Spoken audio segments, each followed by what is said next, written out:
ভিতর দিয়ে ঢুকতে হলে আরও ভালো দিক হইতে।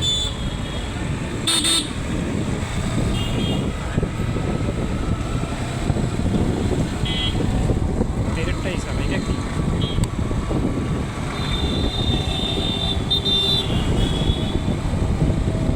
এই এভরিওয়ান, কী অবস্থা সবার? অনেকদিন পর আজকে বের হলাম আমি আর রিতু ভাই, কোনো ধরনের মোটো ব্লগিং সেট আপ ছাড়াই।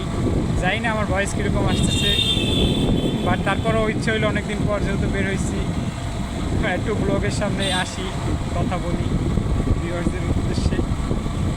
আজকে আছি ইয়ামাহা এফজেডএস ভার্সন 3 এবিএস এই বাইকটা নিয়ে।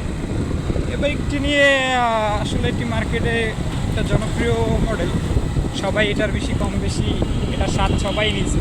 তো সবাই জানে ইয়ামাহা এফজেডএস ভার্সন 3 কি, এটা ডিএনএ কেমন। আমার কাছে পার্সোনালি এফজেডএস ভার্সন 3 অফিসিয়াল লোকজনদের জন্য বেটার, আর যারা লং রাইড পছন্দ করে তাদের জন্য ফ্যামিলির সাথে করে লং ট্যুরে খুব ভালোই একটা ফিডব্যাক পাওয়া যায়। আমি এই বাইকটি মোটামুটি 2-3 হাজার কিলোমিটার রাইড করছি এবং আমার রাইডিং এক্সপিরিয়েন্স এটাই বলে যে ইয়ামাহা এফজেডএস ভার্সন 3 একটা বেটার ইউনিট ইয়ামাহার, এ বিষয়ে কোনো সন্দেহ নেই। তো যারা ইয়ামাহা এফজেডএস ভার্সন 3 কিনবেন বা কেনার ইচ্ছা আছে তারা অবশ্যই নিতে পারেন। এটা খুব ভালো একটি বাইক, যা ইয়ামাহার অনেক জনপ্রিয় একটা মডেল এফজেডএস ভার্সন 3। মোটামুটি খুবই কমফোর্টেবল, আর সবথেকে এটা যেটা বলার একটা বিষয় থাকে যে এফজেডএস ভার্সন 3-র কন্ট্রোলিং, যা আমার মনে হয়েছে এফজেডএস ভার্সন 2 থেকে অনেক বেটার। তবে ফ্যামিলি নিয়ে এই বাইকটাতে ট্যুর দিয়ে অনেক মজাই পাওয়া। হ্যাঁ, আমি নিজে পার্সোনালি এটা আমার কাছে ভালো লাগছে। আমার প্রথমে অনেক ধরনেরই ছিল, যখন আমি এই বাইকটা ওরকমভাবে ইউজ করি না। একটা বাইক তো ইউজ করলে 100-200 কিলোমিটার ইউজ করলে এটার বিষয়ে এটার ভিতরে মজাটা আর কি ফিল করা যায়। যখন আপনি রানিং কন্টিনিউ এটা 1000-2000 কিলোমিটার বা একটা লং টাইম ধরে চালাবেন, তখন আপনার কাছে এটার মূল যে মজাটা সেটা প্রকাশ পাবে। তো আমিও সেইটা নিতে পারছি এবং আমার অনেক ভুল ধারণা ছিল এই বাইকটা নিয়ে, যেগুলো এখন সময় সাপেক্ষে সব চেঞ্জ হয়ে গেছে। বাইকটার ভালো লাগার অনেক দিক আছে, খারাপ লাগার বেশি দিক নেই। খারাপ লাগে আমার শুধু এই ট্যাঙ্কিটা এবং এর যে লুক, এটা আমার কাছে একটু বয়সের সাথে আমার এটা মানানসই মনে হচ্ছে না। বাট যাদের লুক নিয়ে কোনো প্যারা নেই তারা নিতে পারেন, এটা অবশ্যই কমফোর্টেবল একটি বাইক, এ বিষয়ে কোনো সন্দেহ নেই। সো আর কিছু বলতে চাই না এই বাইকটার বিষয়ে। আমরা কোথায় আছি? আমরা বর্তমানে আছি সাউথ অ্যাপোলোর সামনে এবং এরিনার সামনে।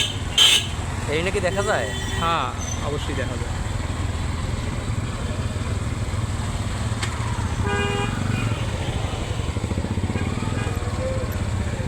আচ্ছা, এই বাইকটার বিষয়ে আরেকটা আপডেট কি বলে দেবো?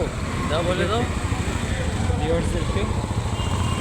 ভিউয়ার্স, সব থেকে বড় কথা হলো যে এই বাইকটি আমি আর চালাচ্ছি না, এই বাইকটি বিক্রি করে দেওয়া হবে,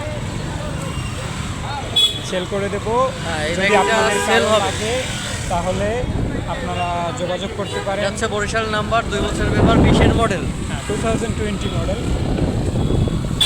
2 বছরের কাগজ করা, এখনও কাগজের মেয়াদ আছে, আর বাইক ফ্রেশ আছে, তা তো দেখতেই পাচ্ছেন। কালার সব দিক দিয়ে ঠিক আছে এবং ইঞ্জিনও খুব ভালো আছে। মিটারটা যখন আমি আপনাদেরকে একটু দেখাই টান দিয়ে, গাইস আপনারা টান এখন কী আছে এবং এর যে কন্ট্রোলিং, আমি এটা দিয়ে মনে করতে চালাই। এখন তো আর রাত টানা সাইডে বিক্রি কম কি বুঝলেন? এটা যা সেটা ডেমো দেখাই, ডেমো। কন্ট্রোলিংটা নিজের ভিতরে বাইকের কখনো দোষ দেওয়া যায় না, বাট যদি বাইকের সাপোর্টটা বেটার পাওয়া যায় কনফিডেন্স লেভেলই চেঞ্জ হয়ে যায়। যেমন এইরকম এগুলো বাইক সাপোর্ট দিলে কোনো ব্যাপারই না, বাট এগুলো বাদ দিয়ে দিছি, ভালো হয়ে গেছি। আপনারা সবাই জানেন যে আমি একসময় ছাত্রীগিরি করতাম, যেগুলো আমাকে সোশ্যাল মিডিয়ার সামনে আনছে এই বিদু ভাই, যে আমি ছাত্রী, আমি নাকি ছাত্রী জিক্সার ইউজ করলেই কি মানুষ ছাত্রী হয়ে যায়। সাপ্রি রাইডার গেল। এরা আমার পরিচিত এলাকার ভাই ব্রাদার, সাপড়ি বলা দেবে না। রাইড তো করে সাপ্রি। হ্যাঁ, করবি যেহেতু চালাই, একটু সাপড়ি তো হওয়াই লাগে, তাছাড়া কি আর হয়। না, আমার মনে চায় বাইকটা পাইলে একটু টান দেই, কারণ হচ্ছে কন্ট্রোল, আমি তো 100% কনফিডেন্ট এটা নিয়ে। আর ব্রেকিংয়ের বিষয়ে বলা লাগে না, ইয়ামার ব্রেকিং আর ভার্সন 3 ABS, যার কনফিডেন্স লেভেলই অন্যরকম।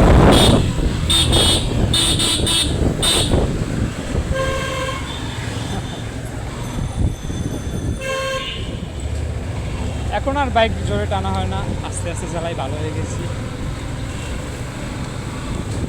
এগুলো ভালো না, কেউ ট্রাই করবেন না, সবাই slow and safely bike ride করবেন। আসসালামু আলাইকুম।